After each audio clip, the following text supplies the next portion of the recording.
With the 4th season of Skins UK, everything went downhill, and I legit mean everything. Don't be a tit about it. Okay, I'm exaggerating, that's a lie. There were some touching parts here and there. The actors still played their roles well and had improved as their characters, so there was growth in that regard. In defense of the 4th season, it gives the characters a chance to showcase the maturation of their acting skills from the season prior. It is also their last season starring the hit television show before going off and potentially being considered for more adult roles, so it's a nice gesture to allow them to explore their range more. Following in the tradition of its predecessor and successor alike, we know that death is not off the table for any of them. You don't know who and you won't expect it, but as we know now, every second season with every generation, they kill off a main character, so it's typically a darker season. Before going any further into this, it's important to bring up that the show used real-life teenagers for actors, which caused a lot of inappropriate sexualization without the proper guidance and support on set. This has been discussed in cast interviews, but here's more insight into Generation 2's experience from Kaya Scodelario, Jack O'Connell, and Megan Prescott. Kaya Scodelario recalled in her now deleted 2022 TikTok comment, "We'll always be grateful, but yeah, safeguarding really wasn't a thing back then." She elaborated in another comment, "Yes, it was a beautiful time, but also the deep-rooted cause of a lot of my issues now. Still, it gave me the opportunity to do the job that I loved." Megan Prescott shared some similar sentiments in her January 2022 interview with The Sun, stating, "When I was stripping, I had already been on national television imitating sex, so that broke down some barriers for me. There were more things I was nervous about when I filmed Skins than there were when I started working in the clubs." Jack O'Connell also chimed in about his time on Skins during a December 2022 interview with The Independent, reiterating, "My career definitely predates the intimacy coordinator age. You feel very compromised, and if you don't feel that you're protected in that environment, it can be very unnecessarily daunting. I think what's important is that them discussions are being had to make sure that whatever was happening, it seems, is addressed and doesn't repeat itself." It's also important to acknowledge that in 2021, co-creator Brian Elsley did make a comment to The Sun after cast members of the 1st and 3rd generations came forward with their claims of feeling uncomfortable and unprotected, saying, "We're deeply and unambiguously sorry that any cast member was made to feel uncomfortable or inadequately respected in their work during their time on Skins. We're committed to continually evolving safe, trustworthy, and enjoyable work conditions for everyone who works in the TV industry." The 4th season of Skins is more dramatic and bleak, where the 3rd had a certain charm and excitement. This also can be seen in the show's newfound dim coloring, sullen music, and awkward pacing. It feels a lot more grim than the 3rd season, with major, life-changing issues for most of the main cast. They find glimmers of comedic brightness. Oh, no! Oh, no! I'm forbidden you to do that! Oh, my days! Help! Help! Laura! It's all gone tits up in here! Ah! Who the fuck are you? I'm Jonah Jeremiah Jones and I need weed in my mouth! You said you could touch my fucking baby? Nobody, but there's a lot of poo. I'm telling you, a lot. Fuck you, gonna fuck you, rub your clit like this. Come straight back to my bed till you see my dick. I wanna be respectful, but bitch stuck on my prick. But overall, it's cold and generally depressing. The first 3 seasons of Skins UK were mainly written by Brian Elsley. However, for the 4th season, his son and co-creator Jamie Britton began to write more of the episodes, while Elsley only wrote the finale. However, during this time, Elsley was also developing Skins US. In a 2011 Vulture interview, when asked when the adaptation process started for Skins US, he admitted, "It goes back a bit, probably at least 18 months, maybe even towards 2 years, which gives some proof that Elsley had to be working on both concurrently for a while." When asked in the same interview whether Jamie Britton would be involved in Skins US, Elsley stated, "He's pretty much running the show in the UK. That was the decision. The UK show now is fully run by young people. Jamie and his friend Toby, who are both 24, have been appointed joint producers on the show." Looking back at the show's timeline, it explains the shift in the show's direction after season 3.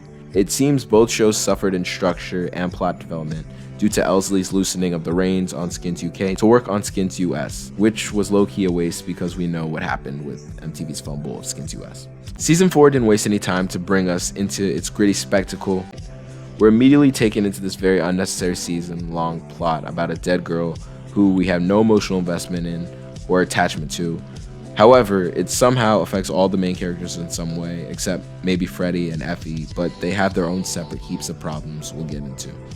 Airing on E4 from January 28, 2010 to March 18, 2010, Skin Season 4 continues on with the second generation. In a Digital Spy interview with Dan French, writer Georgia Lester spoke on the developments from Season 3 to Season 4, clarifying, "The friendships are more bonded. Season 3 was about them coming together and being friends, whereas now the group is formed and they're supporting each other through all the problems that come." She later went on to say, "The episodes this year are a lot more single. You really spend a lot of time with each character. There are new friendships formed, and they have an impact on each story." Since this girl, Sophia, died during Thomas's club night, he feels guilty about it. Not only does he feel guilty, but he's also expelled from Ronview College, as the school puts the blame on him for Sophia's death. Thomas is always presented as a good kid, so he's now put at contradiction with his morals and beliefs. As a teenage immigrant, Thomas struggles to find the balance between his familial culture and his new life in England. And fornicating. His friends, his girlfriend, they are bad for him. You don't know my friends. I know enough.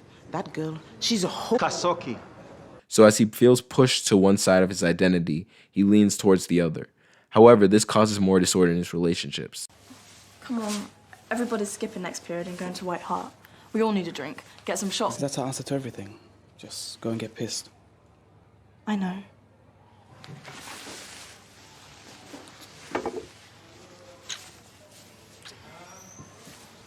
What are you doing? Making us feel better. Come on, stupid.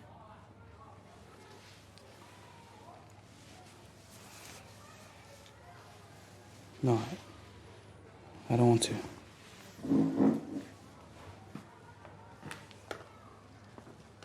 This conflicting identity, as well as his younger brother being sick, causes Thomas to withdraw from his friends. He's drawn back into his family life, while also being more influenced by his cultural community. Because of this, he begins to notice Andrea, a girl at his church who he begins to develop feelings for. This puts Thomas up to the test. How is it you spend over a year at the same college as my daughter and only just met? I don't know. After I spoke to you, you started noticing things, didn't you? Things that have always been there, but you've never seen. I suppose. She's beautiful. She's a beautiful singer. She is. Because he now has to pick between Andrea, symbolizing his Congolese culture, or Pandora, symbolizing his British culture, in this awkward juxtaposition. When Thomas eventually has sex with Andrea, he soon regrets it, and his conscience leads him to confess to Pandora about his infidelity. I slept with someone. Go on. She hid the ring in her bra, you tit. You gotta use the metal detector again. Idiot. What? You did it first. However, despite Panda previously cheating on Thomas with Cook, Pandora doesn't forgive Thomas, revealing a bit of a double standard, but one that lasts for the rest of the entire season. When Thomas and Cook get into a fight over Sophia dying at the club night, Naomi reveals that Cook gave her drugs and she sold them to the dead girl. Cook dealt me the powder, that's it. I needed some money and I just sold it to some random. She died. She's dead. I didn't mean that. Please don't tell anyone. Don't tell Emily.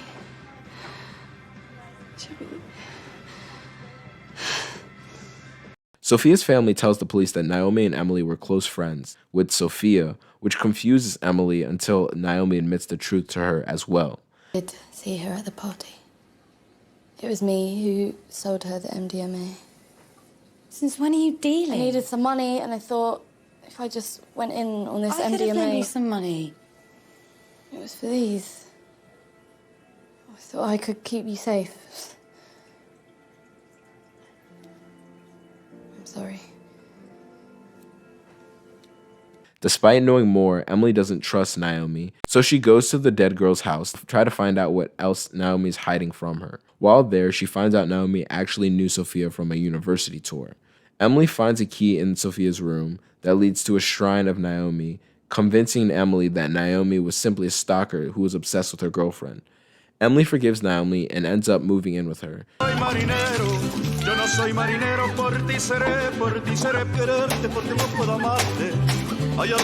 Instead of letting go of her suspicions, Emily meets up with Sophia's brother. When they meet, they read Sophia's sketchbook, which reveals Naomi cheated on Emily with Sophia. And everything's so fragile. You realise that?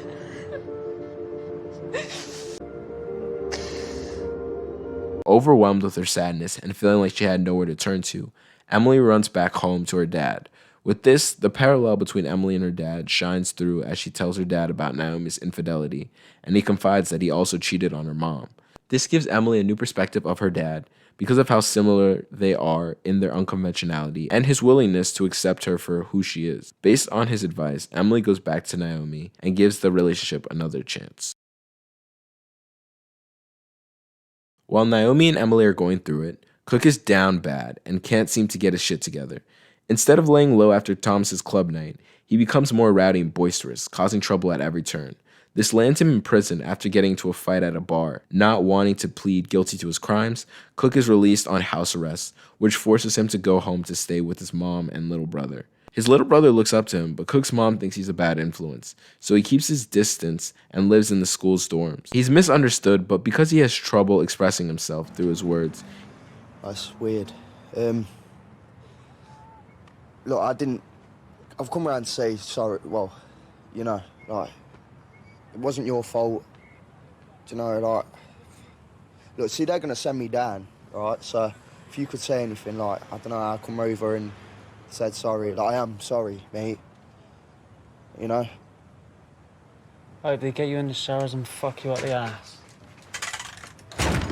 He tends to act out to get his point across to those who test his willingness to be wild. Who's giving you shit then, dude? Him, him, and him. No, not him, he's nice.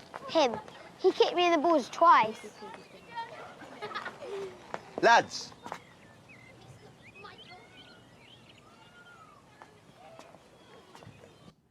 Cook is a hothead, so his mom keeps his younger brother Patty in line. However, with Cook's dad being out of the picture and his mom being an alcoholic artist,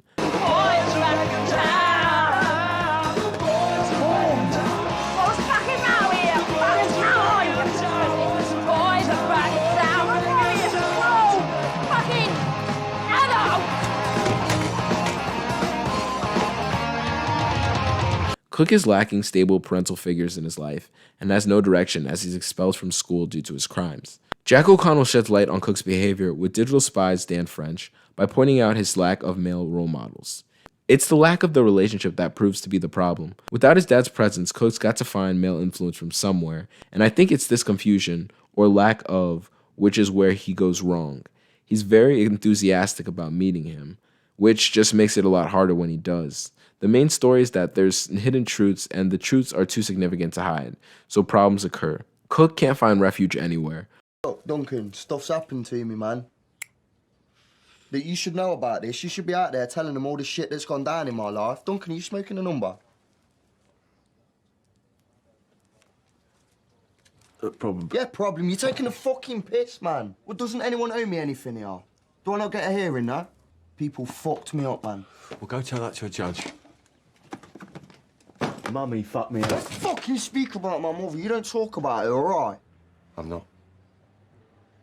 You are.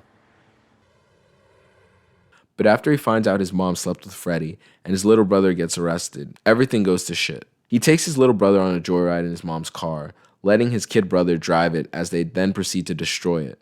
This all means his house arrest is violated and he'll have to serve his prison sentence. However, when Cook notices how his little brother is becoming like him, he drops him off and turns himself into the police. Effy, Freddie, and JJ go to support Cook at his court date.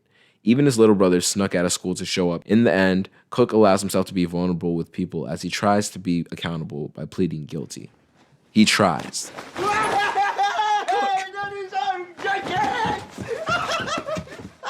Now hands up, who wants to play on Frank?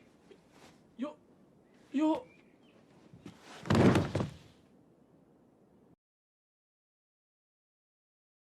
Katie and JJ are probably the most opposing characters of the show. As Katie performs the feminine woman well, JJ underperforms the masculine man. You and Liam, definitely not. JJ, do you really think I'd be sitting here with you if I were? Of course not. Obviously. Are your pupils usually so dilated? Only when I'm pissed off. Right, okay, yep. Cheers. One drink. That's gone straight through me. Katie has boyfriends and sex, while JJ gets Emily's pity sex. Katie was thinking of having babies and getting married, while JJ was just trying to get a girl to talk to him. This is seen in society and the media and how girls develop before boys and are then quickly sexualized, while boys are given more time to mature. This is where Katie struggles.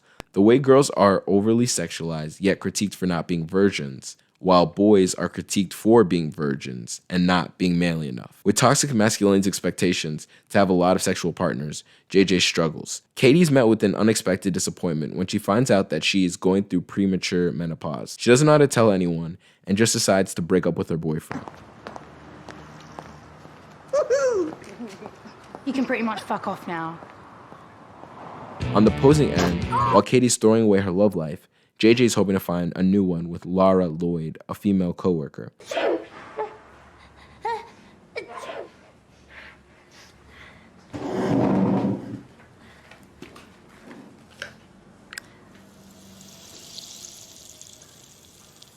This looks bad, doesn't it?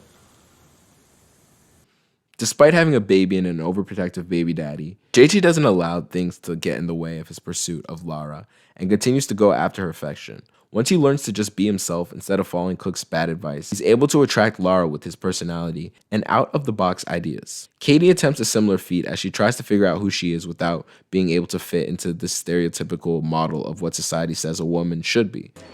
You'll need to run along and go get some more. 1, I'm not your fucking mate. 2, I don't work for you. So you'll have to go and get your own bags, sweetheart. Stupid bitch. Solo respect. How dare she? Thank you. Who the fuck do you think you are? I'm Katie fucking bitch. Who the fuck are you? Come on, Fisher, that's enough of one night. You think I'm a bitch, Thomas?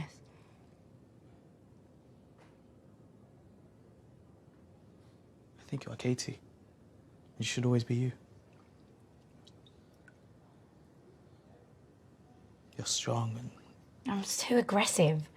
Just like my fucking mum. I know it, I am a bitch. Everyone relies on you to tell the truth, Katie. They need you. Do you fancy me? Just checking. Of course.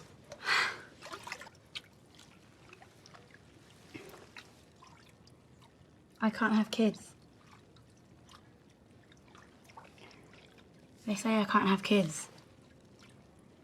Ever. And you're sad.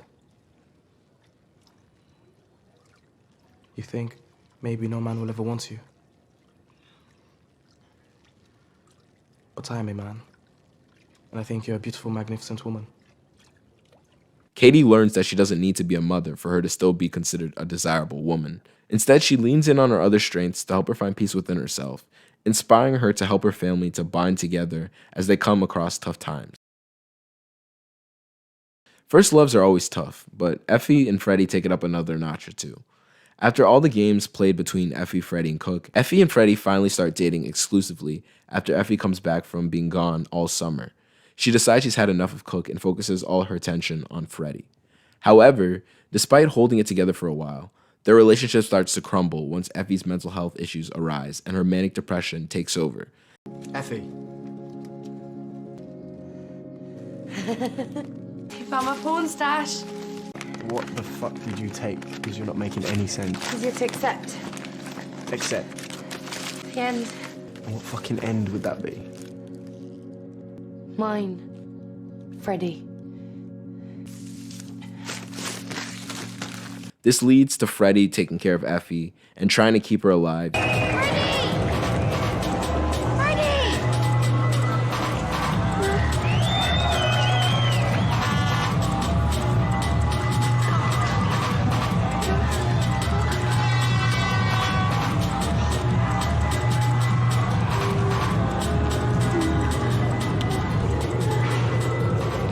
It's okay. Freddie, what's happened? Is she alright? It's okay. Freddie finds Effy, which re-traumatizes him because of his mother's suicide. The parallels of Freddie trying to save Effy and Freddie's dad trying to save his mom put Freddie in the same position as his father. Who are you? Your pride and fucking joy. If your mum could see this. Well, she can't, can she, thanks to you? I was trying to fucking help her. Well, she fucking killed herself, Dad. I had no choice, Freddie. Yes, you did. You could have done something, but you didn't. Showing that they're much more alike than they are different. As much as Effy loves Freddie, she's too self-involved with her own struggles to see what it is she's putting the people in her life through. Effy wants to get better, so she takes the advice of her counselor to heart and makes the changes he recommends. A few of his changes help Effy, such as setting a routine and organizing her environment. However, some of John Foster's advice leads to Effy's detriment when he tells her that she should just forget all her bad memories and pretend as if her past never happened. Effy tries this as she cuts off her friends and ends things with Freddie. I think I'm finished. What are you talking about, Eff? I'm in a different place now. We all are. I'm saying goodbye. I have to. To me? Yeah. To everyone. To you. In a way of abandoning her old life and attempting to take on a new one. This seems like a fresh start for Effy until she runs into Cook and acts as if she doesn't know him. Cook decides to play along as they reintroduce themselves to one another and start all over. This works for a bit until Effy starts to have another manic episode as she walks by the spot where her brother, Tony, was hit by a bus. She ends up running into the middle of the freeway as cars speed by her, trying not to hit her. When a huge truck comes speeding down the freeway, about to run her over, Cook runs into the road and pushes her out of the way. After Cook saves Effy's life, she winds up back in the mental hospital. Freddie's distraught with Effy's condition and he wants to protect Effy, so he calls out her mental health counselor, John Foster, for not helping her properly, as he soon realizes her counselor is the problem. No, I don't want him anymore, Freddie. You're done with her. Fuck off.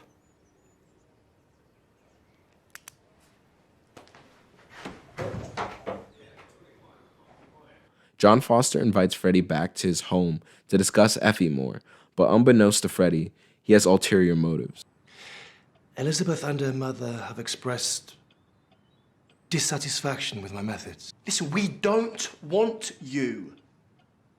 Just stay the fuck away. I got too close. I feel terrible. I care too much. Stay away from her. We are essentially creatures of instinct. Are really our most profound moments. Can't let you have her, I'm afraid. She really does love you, you know. Okay.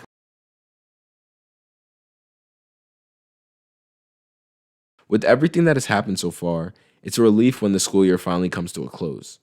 Everyone is fairly anxious about moving on, but they're finding ways to cope with their new emerging realities. Emily cheats on Naomi, but later on they both admit to loving each other still. It's so horrible because, really, I'd die for you. I love you. I love you so much. It's killing me. When you're walking down the street with your head down on TV. And decide to forgive one another for their mistakes. Despite being broken up, Thomas and Pandora both get accepted into Harvard somehow. Thomas on an athletic scholarship and Pandora on an academic one. Throughout this, Karen is looking for Freddie after him being MIA for days. You stupid bastards! What's wrong with you all? Fuck. You find him, you fucking find my brother! Karen, I'm sorry. I miss him too. No, you don't. Nobody loves him like I do, not even that crazy bitch Effy. He's all I've got. God knows it's all you've got. Karen shows Cook Freddie's journal, and Cook discovers that Freddie was afraid that John Foster was hurting Effy. Though, with Effy now out of the hospital again, she returns to Freddie's shed on his birthday. Karen joins them,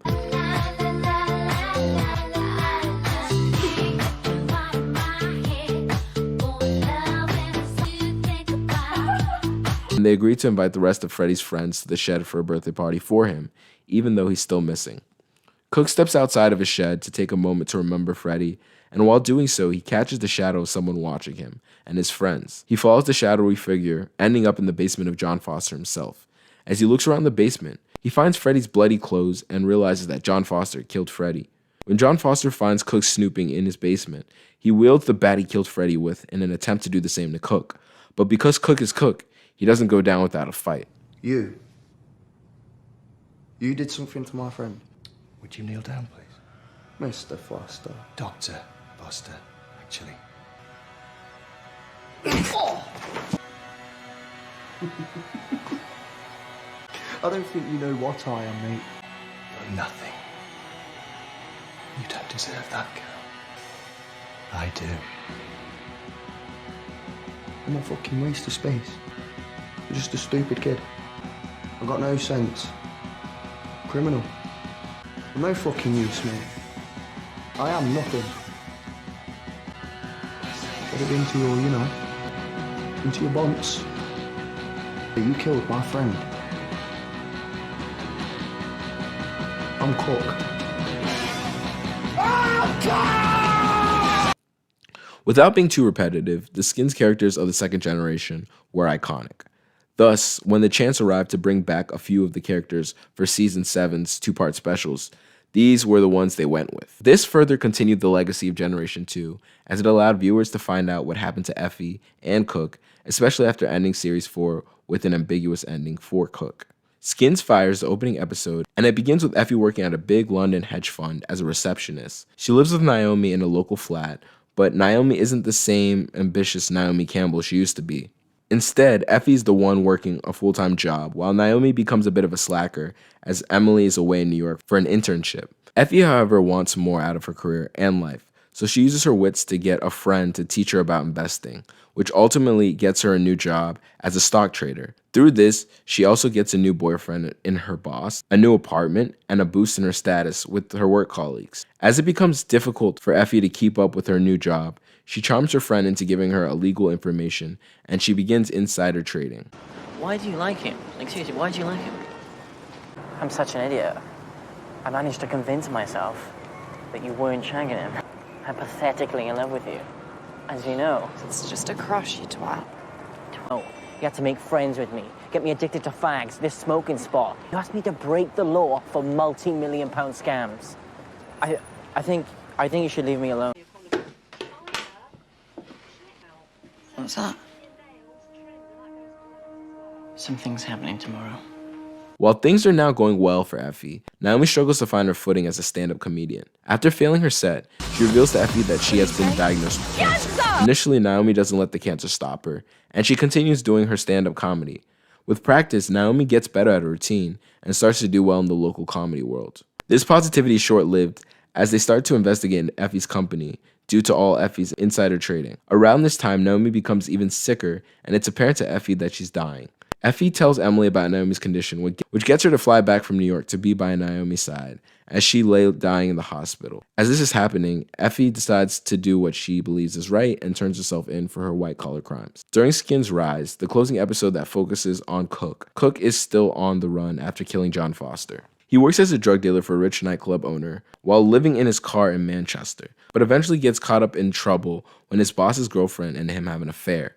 His boss soon finds out that his girlfriend was cheating on him and kills one of his employees who had sex with her, but not Cook.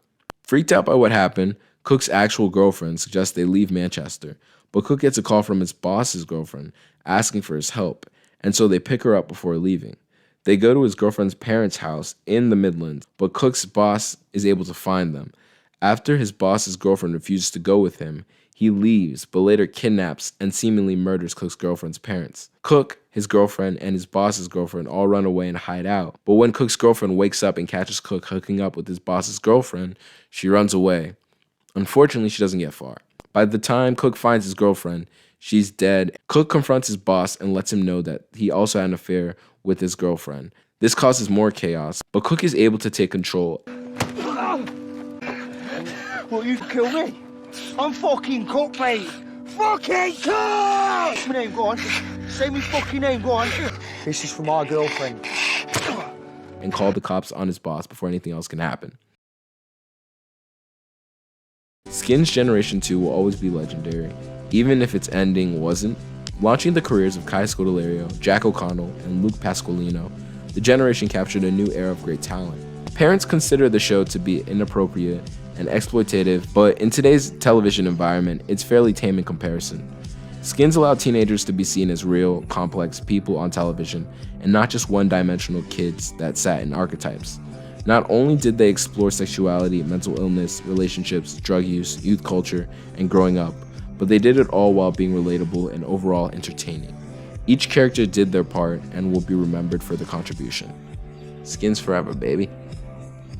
So true, funny how it seems, always in time, but never in line for dreams.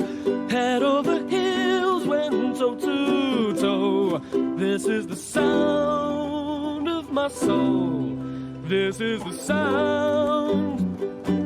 I bought a ticket to the world, but now I've come back again. Why do I find it hard to write the next line when I want the truth to be said?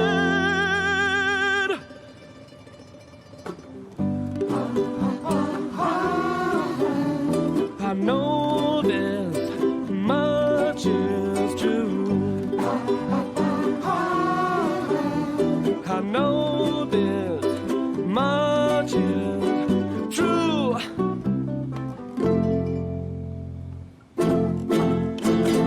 Take it away.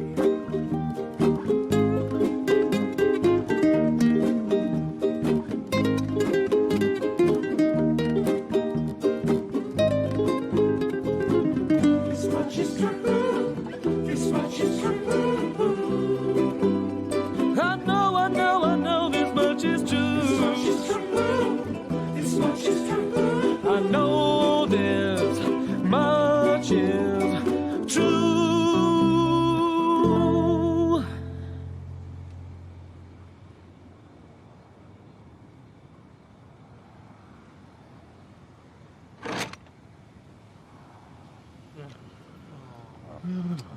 We should have done it in B flat.